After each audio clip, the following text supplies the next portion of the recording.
From time to time, I've been asked about how I shade my drawings. Well, fact of the matter is, there really isn't that much to tell.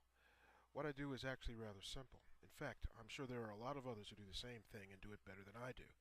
Now, I look on myself pretty much as an amateur. I'm sure it shows in my work. I don't use any shading accessories like tortillons or tissue or my fingers or whatever. No special reason, I just suck at using them, so I don't. When I do my shading, I use pencil and pencil only, nothing else. In order to get the even tones and tone changeovers, as opposed to a typical zigzag or straight line pattern, or what I understand is called a hatch pattern or stroke, I use a circular stroke. I found this to be very effective.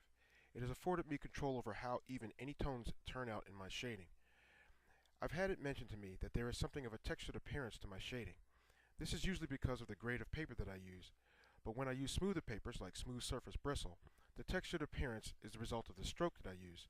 Now, there are two methods that I use to address the textured appearance on smooth surface papers. One is simply to retrace my toning with a kneaded eraser. I just go back and gently tap out the dark spots.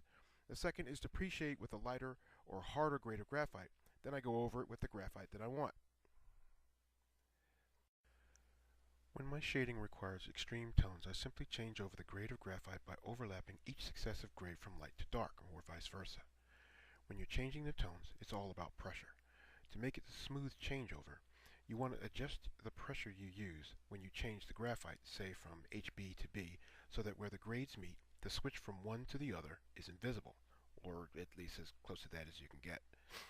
Once you've reached the point in your shading where you're using the new graphite completely, you're free to change the pressure to darken or to lighten as you see fit and keep the changeover looking smooth.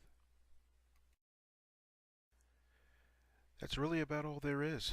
The methods and techniques discussed here are what I use for pretty much every variety of pencil drawing that I do. I hope whoever sees this can find something useful.